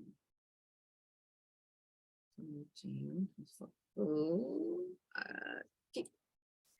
Ele diz assim, né? Ele diz assim, sempre, através da verdade relativa, ele diz, sempre que estiver atormentado por seres sencientes ou por qualquer outra coisa, ou seja, sempre que você estiver sofrendo algum desconforto, se você habituar sua mente a permanecer apenas no sofrimento, mesmo a circunstância mais insignificante será fonte de grande perturbação. A gente viu isso lá estudando, né? Isso ocorre devido ao fato de que qualquer atitude que você cultivar em relação à felicidade ou à adversidade, naturalmente ela se fortalecerá. Então, se você tem isso como hábito, vai se reforçar. E aí, se você tem o hábito de sempre se contrapor à negatividade, achar, né, ter aversão, qualquer coisinha passa a ser um problemão. Né? Vai ser tipo assim. Então, assim, à medida que o poder desse hábito gradualmente aumenta, praticamente tudo o que aparecer conduzirá ao sofrimento e nunca haverá oportunidade para a felicidade. Então, a gente viu isso no texto, né? Então, vamos seguir lá. E aí a gente depois vai dar uma olhadinha no esquema do texto, assim, para essa primeira parte, né, das adversidades. Então, ele diz, então, quanto mais ignorarmos o poder das nossas próprias atitudes e culparmos fatores externos pelo nosso sofrimento e insatisfação, a gente está sempre olhando fora e não vendo que atitude a gente está trazendo para aquela circunstância, que esse é o que é o nosso problema de fato, assim. Porque o resto são circunstâncias que a gente pode lidar com elas e resolver, ou não tem como resolver e pronto, pode fazer o quê? Então, o ponto é a nossa atitude em relação às circunstâncias. Né? E não são os fatores externos. Então, não adianta só ficar culpando e não ver as nossas próprias atitudes. Então, além disso, quanto mais nos sentirmos consumidos por essas atitudes negativas, mais atrairemos circunstâncias negativas para nós. Então, a gente cria um inferno. Muitas dessas atitudes parecem dizer respeito a outras pessoas, aquilo que consideramos ser seus defeitos. Isso acontece todos os dias. Alguém faz algo que, de alguma forma, nos desagrada, então, tornamos-nos obcecados com as falhas dessa pessoa. Essa obsessão é uma espécie perversa de meditação. É como se a gente instalasse focasse a mente, né, nisso, né, assim, essa obsessão de encontrar culpado, de uma forma de foco unidirecional, mas que não traz nenhum benefício a ninguém. Nem para a pessoa que está sofrendo e nem para os outros, porque também a nossa mente se estreita. Então, pronto, a gente já perdeu a capacidade de olhar de forma mais ampla, de ver as nuances, né? Até de ver que a gente pode estar errado, né? A gente não consegue ver, já fechou a mente. Então, esses padrões de ocupar a mente com as falhas de outras pessoas e de falar sobre as falhas dos outros só nos prejudica. Trazem sofrimento e desarmonia interna para nós e criam conflitos nas relações com todos ao nosso redor. Em vez disso, podemos mudar radicalmente a atitude com respeito aos acontecimentos em nossas vidas. Problemas, sofrimentos, irritações, que sempre consideramos ser adversidades. Podemos, então, mudar radicalmente esse hábito de considerar sofrimentos, irritações, qualquer coisa como uma adversidade. Podemos simplesmente dar um giro de 180 graus em nossa atitude e não mais considerá-los essencialmente prejudiciais ou indesejáveis. Então, aqui é como se fosse assim, a abertura, a primeira parte do texto, assim, um pouco do Dutti, né? Aí ele vai falar agora da transformação, que é o que ele vai propor, o que a gente deve fazer para fazer dar esse giro de 180 graus, né? Nessa atitude usual de se contrapor, de ter aversão às adversidades e de culpar os outros, é sempre fora o problema. Transformar a nossa atitude em relação à adversidade é um tema rico e poderoso, a chave para o restante desse capítulo. Inicialmente, podemos nos preparar por meio da contemplação, antes que a adversidade surja. Então, uma coisa prudente é a gente cultivar calma na nossa mente, né? Tranquilidade, né? Um pouco disso. E também tentar olhar as situações, né? Não imediatamente reagir a elas, nesse sentido, assim.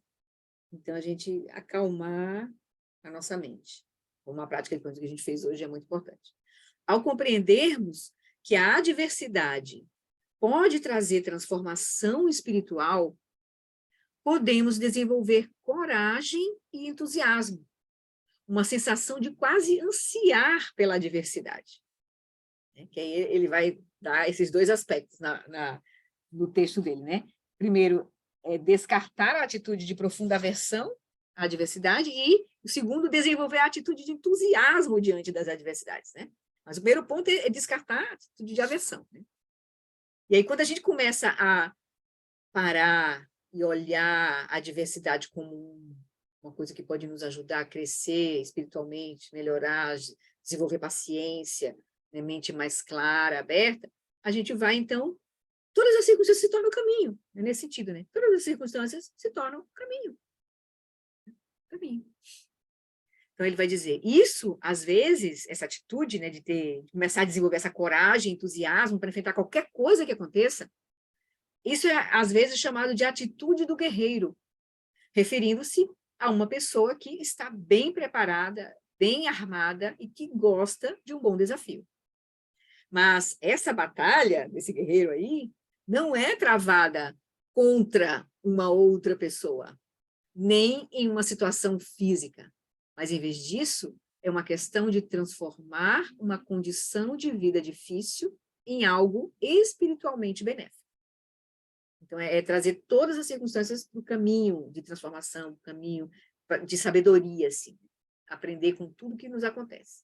Até porque a gente vai estar nesse caminho e a gente sabe que tudo que a nossa mente é que dá sentido, dá significado às coisas.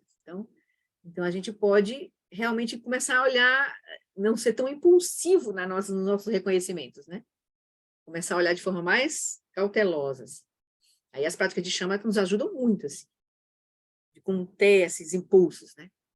De liberar esses impulsos. Porque, na verdade, é importante que os impulsos venham, até se puderem vir durante a nossa prática formal, que a gente está no nosso laboratóriozinho protegido, ótimo, se puderem vir esses impulsos claros para nós.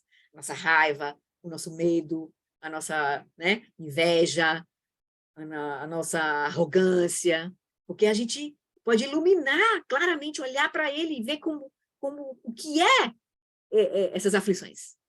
Qual é a cara que elas têm. E a gente vai ver que é apenas um movimento de energia, uma posição de mente. Entende? Então, a gente não precisa se identificar com elas, não precisa se livrar delas. É só reconhecê-las pelo que elas são. Apenas um movimento de energia que vem de uma posição de mente. Então, isso é a transformação. A gente vai transformar todas as nossas aflições, a gente precisa olhar para elas, reconhecê-las e iluminá-las, para a gente poder acessar a sabedoria. Porque a sabedoria exatamente está nelas, não tem uma outra coisa. A própria energia da aflição, quando a gente olha de forma lúcida, se transforma na energia da sabedoria. Então, não tem outro caminho, a não ser olhar mesmo. Alguém escreveu no chat. É libertador. Sim. Libertador, exatamente. Essa é a liberação, por isso que o nome é liberação, né? E depois iluminação, porque é uma liberação dentro da nossa energia, nossos padrões, assim. Então, voltando. Então, o primeiro passo para uma melhor compreensão é perceber que quase todas as vezes que expressamos irritação ou hostilidade, estamos manifestando ignorância.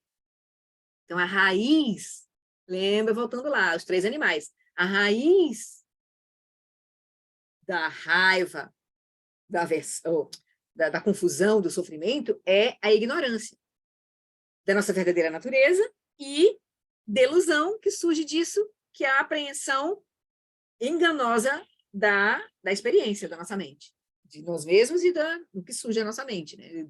E a nossa experiência, né? Então, primeira coisa, então, se a gente expressa irritação e hostilidade, nós estamos em ignorância. Quando nos deparamos com algo que perturba a mente, podemos nos lembrar dessa maravilhosa máxima de Shantideva. Se o problema pode ser resolvido, por que se preocupar com ele? Preocupação não vai ajudar em nada. Então, olha o problema. Pode ser resolver as circunstâncias. Se a gente olha com essa mente calma, a gente vê as circunstâncias que surgiram. Se for possível a gente atuar, ótimo, a gente vai atuar. Se o problema não pode ser resolvido, para que se preocupar com ele?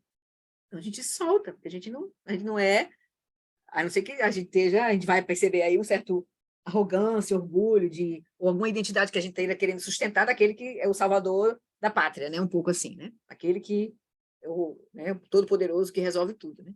Então, também isso é uma identidade que a gente pode querer sustentar, né? O ponto essencial é transformar o infortúnio em caminho espiritual e sentirmos a satisfação de fazer isso. Podemos desenvolver uma série de habilidades e ferramentas há muito estabelecidas. Então, tem muito caminho já trilhado pelos contemplativos, né, pela sabedoria, aqui no caso ele vai trazer a sabedoria dos contemplativos, mas tem muitas habilidades e ferramentas que a gente pode desenvolver para nos ajudar nessa tarefa. A renúncia é a primeira ferramenta. Aí, só para a gente ter uma olhada, ter uma visão rápida, antes da gente ler o texto aqui, e é legal porque a gente vai também trazendo... desculpe, eu acho que estava aqui. Não, é no outro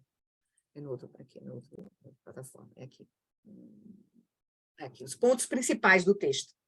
Seria aquele resuminho que a G faz, né? Mas eu tenho aqui um outro, quando o Lama deu esse retiro aqui no Brasil, um ano retrasado, aí eu tenho esse texto daqui, esse resuminho que a G fez também. Aí então, ele diz assim, o ponto desse texto, do terceiro do Drutin, é explicar como transformar a diversidade em caminho espiritual e como transformar a felicidade em caminho espiritual. Ou seja, os vales e picos da nossa experiência em caminho. Tudo é caminho. Aí ele diz, para transformar a diversidade, a gente pode transformar através da verdade relativa, que é a nossa condição que a gente está operando com a ignorância ainda, que tem um sujeito tendo experiência separada dele. Então, a gente está, todas essas orientações aqui são para um sujeito que está, um ser senciente, que está se identificando como ser senciente, operando no mundo, né? Então, ele diz assim, se a gente já fosse Buda, a gente não estava sofrendo, mas como a gente está sofrendo, a gente está com ignorância, como ele disse agora, nós estamos com ignorância, então nós estamos operando com dualidade. Então, se a gente está operando com dualidade, a gente vai precisar dessas instruções aqui, certo? E tem também uma outra instrução, que é aquela que a gente já vai direto para a verdade última. A gente já entra direto na sabedoria que realiza a natureza da realidade. E aí, aqui, inclusive, o capítulo seguinte vai ser o foco do Lama. Ele vai trazer a vacuidade, a realização da vacuidade, né? Que aí seria como se a gente penetrar a natureza da realidade para a gente aí superar o sofrimento, porque o sofrimento surge da ignorância da nossa verdadeira natureza. Então, na hora que a gente realiza a verdadeira natureza da nossa experiência, a gente não precisa dessas práticas aqui mais. Não vai precisar dessas práticas. E aí ele vai dizer, através da verdade relativa, então, a gente operando em ignorância, em dualidade ainda, ele vai dizer, então, tem 2 pontos principais para transformar a diversidade em caminho espiritual, operando com dualidade. Primeiro, descartar a atitude de profunda aversão à diversidade. Sem isso, a gente não tem como zerar a segunda etapa, que é desenvolver a atitude de entusiasmo diante dessa diversidade. Então, a gente precisa primeiro romper esse hábito, essa energia de hábito usual de a gente não querer ter aversão por aquilo que nos afeta. Porque é o movimento do javali. O javali, ele tem apego por aquilo que mantém a identidade dele e tem aversão por aquilo que ameaça, que é a cobra.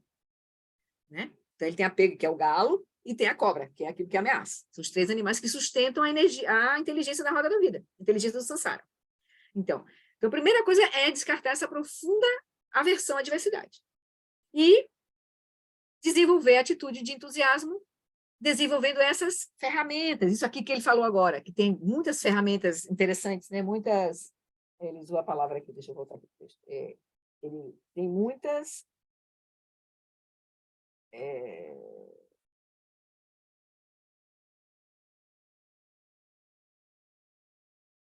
Habilidades, isso, muitas habilidades.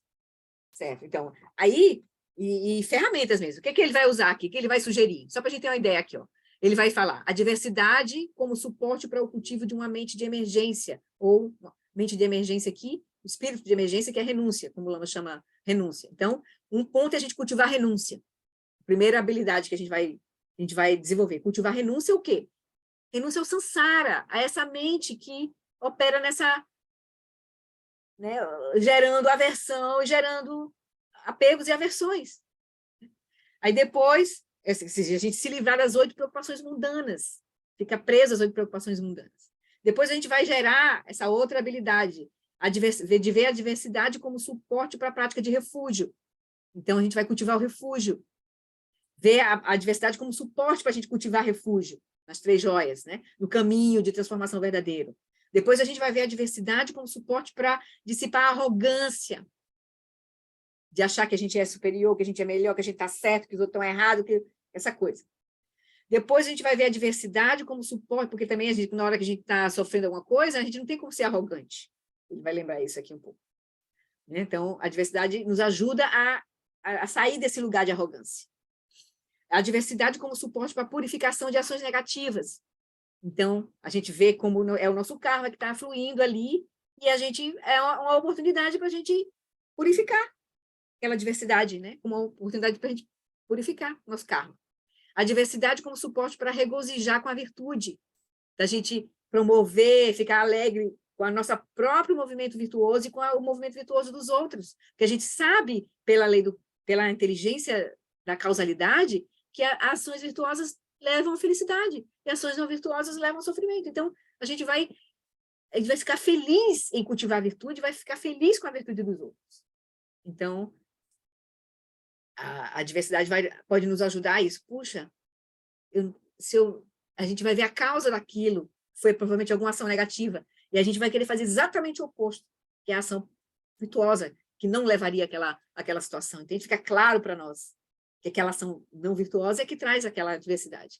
Que em toda a diversidade tem ação não virtuosa envolvida, tem aflição mental envolvida. Então, a gente fica claro, quando a gente vê a diversidade, fica, nossa, eu não quero mais isso, ou eu não vou fazer mais isso, entende? Então, a gente vai exatamente cultivar o contrário, a virtude. E se alegra em cultivar isso, porque a gente vai ver as consequências, né? E a diversidade como suporte para o cultivo da compaixão, porque a gente vai ver, né, por nós mesmos e pelos outros, porque dói, é sofrimento, né? E a diversidade como suporte para o cultivo da atitude de apreciar mais os outros do que a nós mesmos, que seria a grande compaixão. No caso aqui é o semente da bodhicitta mesmo. Né? Então, a diversidade a receita dele para a gente que está operando uma mente dualista, enquanto está operando com a mente dualista. Claro que nós estamos treinando, nós estamos correndo atrás de entender a natureza última da realidade. Estamos entendendo de realizar diretamente, através da nossa mente, de compreender intelectualmente o caminho do meio, madhyamaka, né? A vacuidade nossa, do eu, dos fenômenos. E isso vai nos liberando, essa compreensão também vai nos liberando das aflições e vai até que ela nos libera da aflição primordial, que é a ignorância da nossa verdadeira natureza. Aí a gente não precisa mais de nada disso, porque está operando com a compreensão da realidade, né? Então, só para a gente se situar, né, aqui no texto. É isso que o Lama vai explicar aqui. Volta, sai daqui, volta para o Kindle. Então, ele vai dizer, então, o ponto essencial é transformar o infortúnio em caminho espiritual e sentirmos a satisfação de fazer isso. Podemos desenvolver uma série de habilidades e ferramentas há muito estabelecidas, já há muito tempo, né? foram estabelecidas, que irão nos ajudar nessa tarefa. Então, a renúncia é a primeira ferramenta. Quando surgir alguma adversidade em nossas vidas, ou quando ocorrer algum sofrimento, esse é um bom momento para observarmos atentamente as nossas reações a esses acontecimentos e sondarmos as raízes dessas reações. Se perguntarmos qual é a fonte desse sofrimento, poderemos descobrir que há apego e decidir que apego não vale a pena. Então, na verdade, a gente vai entrar em contato com aquelas 8 preocupações mundanas. Gostar de ser elogiado, não gostar de ser criticado, gostar de ser feliz, não gostar de ser feliz, gostar de ganhar, não gostar de perder, desejar ser famoso, não gostar de ser ignorado. Então, essa é a inteligência do samsara, assim, que nos mantém presos em samsara, cultivando essas 8 preocupações mundanas. Então, a gente vai ver, então, a primeira coisa é ver que tem apego, tem algum tipo de apego. E aí a gente renuncia esse apego, solta essa inteligência que nos leva a sofrimento. Podemos desenvolver um forte senso de renúncia, de diminuir o apego aos assuntos externos dessa vida tão breve, ganhos e perdas, boa ou má reputação, as 8 preocupações mundanas, e substituí-los por prioridades mais significativas.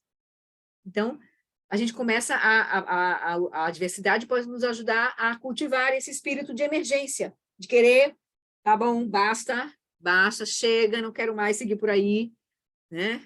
Quero soltar esse apego, essa aversão que está surgindo, enfim, né? Porque tem apego e aversão, gostar disso e não gostar daquilo, né? Então, e aí a gente começa a ter outras prioridades, mudar as nossas aspirações, né? A gente gera inteligência conativa, né? Outros desejos mais amplos, né? Que nos levem à frente, né? Tomar refúgio é outra ferramenta poderosa para transformar a adversidade. Em momentos, tomar refúgio em quê? A gente tem que olhar onde nós estamos nos refugiando. Claro que aqui no caminho é no Buda, no Dharma e na Sangha.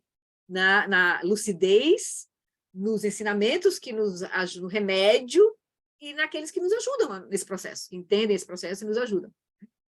Tomar refúgio é outra ferramenta poderosa para transformar a adversidade. Em momentos de insegurança, quando precisamos de orientação ou estamos sentindo um grande pesar, tomar refúgio nas 3 joias, Buda, Dharma e Sangha, pode ser muito poderoso. Isso pode aprofundar consideravelmente a nossa prática. Oi, Ana. Na primeira ferramenta, que é Cultivar o espírito da renúncia, né? O espírito do a despertar, do renúncia, samsara. né? Sim. Eu Renúncia ao me vejo samsara, né? Essa mente que gera a essas renúncia ao aflições. exatamente, Essa mente que gera as aflições. e você vê o apego e tudo, mas assim, tem algo que eu vi naquela última reunião com o Lama Santen, que foi assim maravilhosa para mim, sabe? Em que eu vi muitas coisas que ele falou, nossa, foi muito bom. Mas que eu vejo que tem um risco muito grande, primeiro, de se transformar, sair do apego, sair de um apego de um lado da moeda para apego do outro lado da moeda, tipo, eu não vou renunciar às aflições mentais, aí como aconteceu, eu vi vários, né? Uma ONG, ou um assistencialismo, ou isso, aquilo, entendeu? E o budismo começar a se transformar em um assistencialismo, um kardecismo católico, que tem o assistencialismo, tem isso, tem aquilo, e que não é exatamente a questão, né? Então, é um lado da moeda com o outro lado da moeda que tem que ficar muito bem equilibrado. Eu acho que é um risco, né? Ou então transformar a própria Sangha naquele que é politicamente isso ou naquele que é politicamente aquilo. Também é aversão e apego, porque são os 2 lados da mesma moeda, né? A gente E vai... aí eu vejo que se o próprio Lama Santen não tiver muito focado nisso, ou é o catolicismo kardecista que eu participei, né? Em que você transforma as coisas num assistencialismo, tipo, vou fazer isso que é bondade, vou fazer isso que é maravilhoso, vou fazer aquilo, mas não é isso. Também isso é uma forma de apego. né? Aí vai depender da motivação da pessoa, né? Da sabedoria que a pessoa está tendo, da motivação da pessoa, porque o caminho de ajudar os seres, ele tem os seus vários níveis. Tem um nível mais grosseiro e um nível mais sutil. A generosidade última é ajudar os seres a se liberarem dessa confusão, da mente que não conhece a sua verdadeira natureza. Essa é a generosidade última.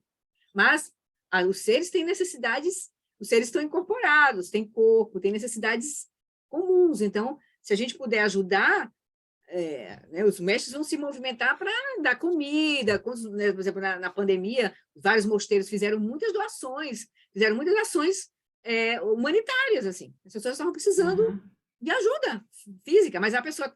Aí você vai dar aquilo que a pessoa está precisando, necessidade material, mas com um olho, o Lama Santa gosta de lembrar assim, com um olho que vê a natureza última do outro, não se sentindo superior, nem melhor, nem bonzinho, nem, entendeu? Sem julgar o outro, mas com esse olho de oferecer, de olhar para o outro como igual a você, de fato, assim, entende? Como tendo a mesma potencial, a mesma natureza. Então, esse é o detalhe. Claro que a gente pode se perder nesse processo, né? Isso acontece, nós estamos as pessoas não são Budas, né? E podem se perder nesse processo, mas o caminho é esse, né? O caminho é a gente acessar essa lucidez completa, porque é ela que vai nos proteger de toda a confusão na nossa própria vida, no nosso próprio caminho espiritual. A gente pode transformar o caminho espiritual em materialismo espiritual. A gente pode estar se reforçando de uma identidade, né? Pode acontecer. Então, mas aí a gente vai colher os frutos disso, que é sofrimento. Vai colher os frutos, não é certo, né? Então, aí, assim, é o ponto. Né? Por isso que a gente tem que ter muita sabedoria no processo, muita verdade no processo, muita sabedoria, muita amorosidade para conosco mesmo, para com a nossa confusão, assim. Mas é isso, o caminho não é fácil, não é simples, porque... Não é fácil. E quando se junta, então, né, se conosco só, a nossa mente já não é tão fácil, imagine quando a gente... Né, interrelações, né, intersubjetivamente, né? Não é simples, é muito complexo. A nossa mente tem um potencial maravilhoso. Se ela tivesse sob o domínio, né, da lucidez, ela tem um potencial maravilhoso, assim, de trazer muitos benefícios, mas também ela descontrolada pode fazer muita confusão, muita miséria, muita destruição. E a gente está olhando, né, vendo aí. As pessoas estão, agora com a pandemia, o fator mental, assim, ficou mais evidente, assim, né, de desequilíbrio mental nas pessoas, assim, né? E fora as energias de maldade, assim, manipuladoras que se estabelecem, assim, né, no mundo, né? Hoje, no mundo como todo, assim. Tudo como ontem o Norman Fischer falando, né, como é tudo nascido da ganância, do egoísmo. O egoísmo é muito terrível, muito terrível, muito terrível. Então tá, nós estamos aqui já na nossa... Vamos tentar fechar só esse tópico aqui, porque estamos no nosso horário aqui. Então ele vai falar, ele falou da ferramenta de desenvolver a diversidade como uma ferramenta que vai nos ajudar a desenvolver renúncia ao samsara, depois a diversidade como que ele vai nos ajudar a né, promover o refúgio nas três joias, né? Dar caldo para o nosso refúgio, assim. Isso pode aprofundar consideravelmente a nossa prática quando a gente realmente toma refúgio diante de uma diversidade, aí o nosso refúgio fica mais vivo assim também. Então, aqui está um exemplo do poder do refúgio. Ele vai contar a história de um professor que ele conheceu. O professor Kunyobashi, que me deu instruções sobre o ensinamento do treinamento da mente em 7 pontos, 7-Point Mind Training, de Chekwa, o texto, né, que é aquele Budismo com Atitude, o livro Budismo com Atitude, que o Lama explica, né, todos esses 7 pontos, que a gente vai estudar também nas quartas-feiras. Então, era um leigo, esse professor que deu essas instruções desse treinamento para o Lama Alam, ele era um leigo, o único professor leigo que tive durante meus 14 anos como monge, enquanto ele estava lá na Índia. Então, ele era muito benevolente, um bom homem. Ele era também um excelente erudito, um professor de poesia e gramática tibetana. E foi ele, provavelmente, o melhor professor de medicina tibetana do seu tempo. Além disso, era um grande conhecedor da teoria e da prática budista. Então, quando ele conheceu, né, ele estava lá na Índia já, e ele tinha todas essas qualidades, assim, que o Lama, inclusive, experimentou diretamente, assim, conhecia, né, dessa pessoa. Aí ele vai usar ele como a história desse mestre, desse professor tibetano, como o que pode acontecer, o que a diversidade pode fazer, né, o poder do refúgio de uma diversidade pode trazer para a pessoa, assim, né, o caminho espiritual da pessoa, para a prática, para a transformação da pessoa. Aí ele diz, no Tibete, o professor, né, Kunyo Bashi, era um aristocrata rico, possuía terras e uma família numerosa. Mas durante a invasão do Tibete pela China, ele sofreu muito. Sua terra foi tomada e muitos de seus familiares foram executados ou escravizados. Forçado a fugir para salvar sua vida, ele chegou à Índia como um mendigo, sem nada, e sozinho, né? Então, quando eu o conheci, ele era um homem velho e vivia em um pequeno barraco. Trabalhava em tempo integral pelo equivalente a cerca de $30 por mês, ensinando medicina tibetana. Certa vez, ele me disse que, quando estava no Tibete, ele mantinha uma certa prática espiritual, mas de uma maneira bastante descuidada. Era fácil progredir naquela época no Tibete, né? Naquela época, porque a vida era confortável, permeada pelo Dharma, e havia muitos praticantes espirituais por perto. Mas ele confessou para o Lama que ele mantinha uma certa prática espiritual, mas bastante descuidada. Não foi somente quando sua vida se tornou difícil, quando surgiu essa grande avalanche na vida dele, que foi a invasão chinesa, e aí todo o sofrimento que ele sofreu, a família dele, né, mortes, e até a fuga dele para a Índia, né? Imagine, né? Então, não foi simples a adversidade. Então, ele disse, então, foi somente quando sua vida se tornou difícil, ele disse, que sua prática tornou-se verdadeiramente rica. Ele havia perdido todos os suportes físicos nos quais havia se apoiado no início de sua vida. Riqueza, posição, família, perdeu tudo. E agora ele tinha apenas as 3 joias nas quais tomar refúgio. O efeito, eu sei como ele parecia ser para mim. Extremamente tranquilo, muito calmo, com um bom humor suave que parecia saturá-lo por completo. Assim como o Lama viu o resultado desse sofrimento que esse mestre teve, né? Esse professor, esse médico tibetano teve, depois que chegou na Índia, né? E já velho, quando o Lama conheceu, né? Então, ele parecia, para o Lama, o que ele experienciou dele foi tranquilidade, essa calma, bom humor, que o saturava. Assim. Ele realmente se refugiou no Dharma, e sua presença espiritual se tornou bastante profunda. Através da tomada de refúgio, cultivamos a humildade e removemos a arrogância, que é um enorme obstáculo à prática espiritual. É difícil ser arrogante quando se está terrivelmente doente e sentindo muita dor, ou quando se está falido ou se perde um ser amado. Esses são os momentos para tomarmos refúgio verdadeiramente. Quando eu tomo refúgio nas 3 joias, é uma prática para a gente, uma refúgio, por exemplo, é uma prática para a gente soltar a nossa arrogância, a gente ver que a gente não tem essa identidade limitada de ser senciente, ela não tem poder para né, para resolver as coisas, para atingir essa felicidade que busca. Somente a lucidez a gente vai conseguir isso. E nesse momento, as 3 joias vão ser o nosso caminho. Porque até a gente encontrar a experiência da nossa verdadeira natureza, que é o que os mestres vão fazer, apenas apontar a nossa verdadeira natureza. Mas enquanto a gente está nessa posição de se achar um ser senciente, então a gente vai precisar das 3 joias, né? O refúgio é uma prática muito importante para nós.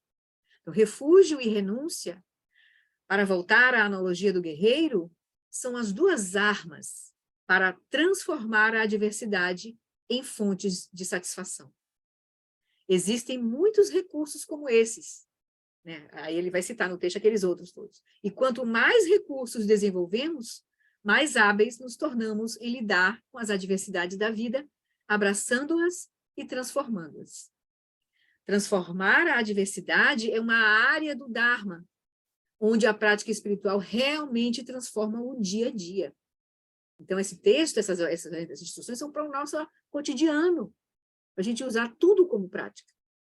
Podemos começar modestamente, aceitando alguns eventos e transformando pequenas adversidades. Tem coisas que a gente, nesse momento, não engole, não desce. Essa aqui não dá para transformar. Tudo bem, deixa ali de lado, vamos transformando situações menores.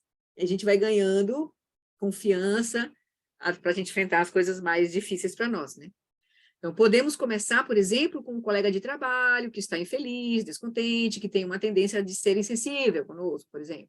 Em vez de reagirmos a essa pessoa, deixando que suas qualidades consumam a nossa mente, podemos optar por responder de uma maneira que não nos torne infelizes também.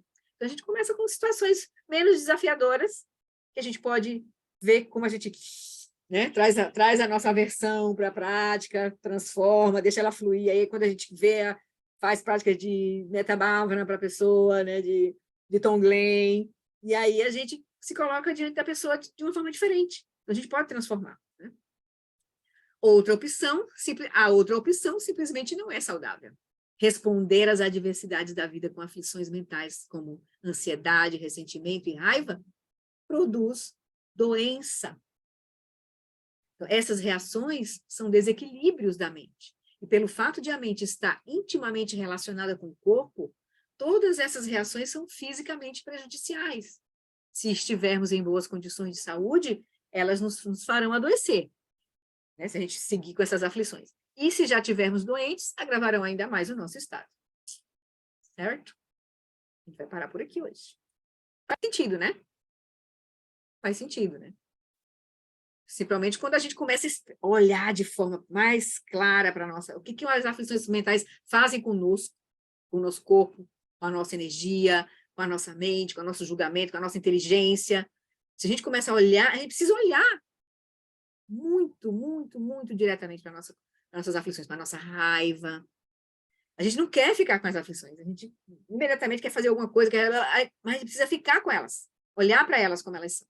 Só assim a gente pode transformá-las, vê-las, né, pelo que elas são. Então, tá bom, querido. Tá bom, Cris. Sempre, né, a gente se atrasa aqui, né, você fica perdido. Faz a dedicação. Então, tá bom. Então, vamos dedicar? Tudo bem por hoje? Então, tá. Vamos lá. Vamos estudar o texto. Pega lá o texto de novo, lá do livro. Quem tem o livro, estuda de novo. O livro do Gyatro Rinpoche, né? Transformando...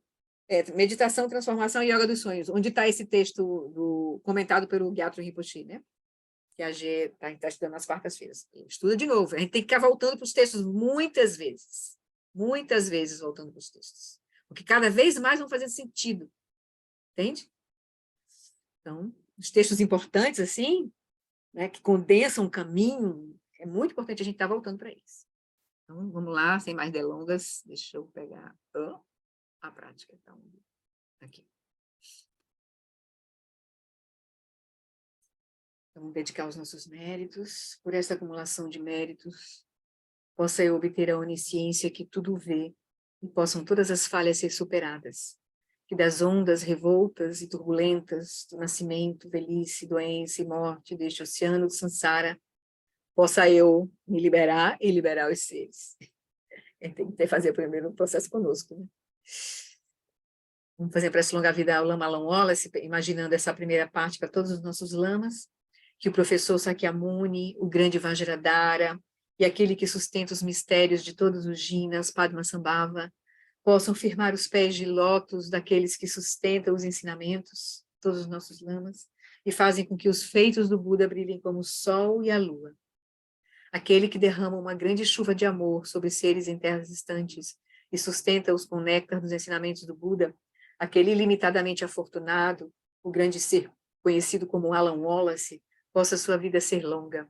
Em Jambudvipa em geral e especialmente no Ocidente, você ilumina os ensinamentos dos jinas como a luz do sol. Ó Mestre, possam sua longevidade e seus feitos ser muito extensos, e possa você guiar todos os seres no caminho da liberação.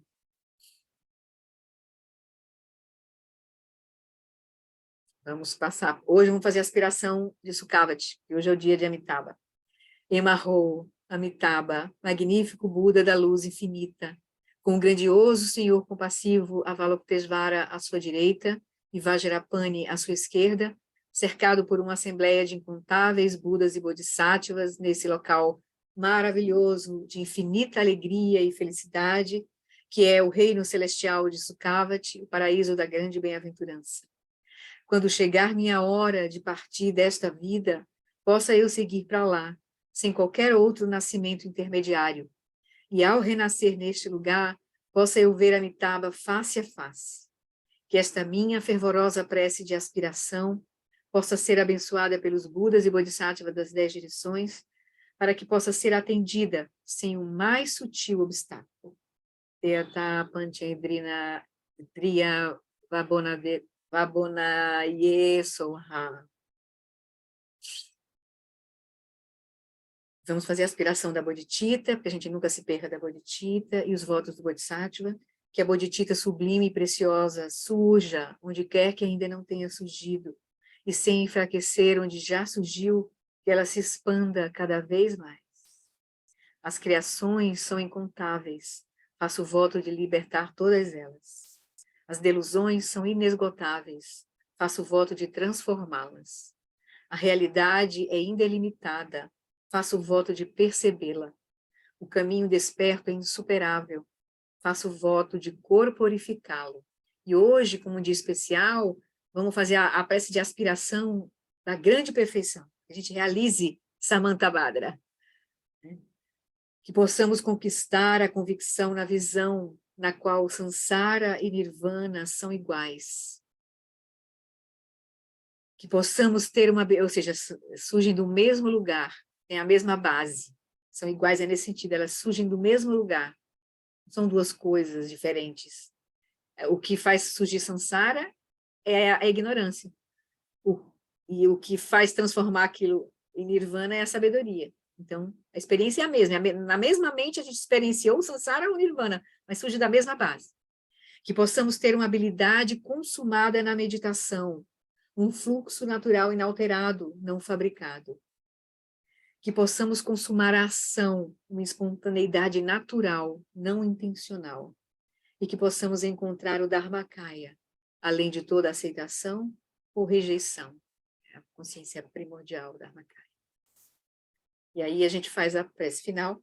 Por essa virtude, possa eu rapidamente realizar o Lama de Udiana, ou o Samantabhadra, o Vajranasci do Lago, e possa eu conduzir todos os seres, sem exceção, a esse estado de realização. Eu adi Nirudá, Orgen Lama Dragane, Drawati Kyamalupa, Dei Salagopa, Show, sorry.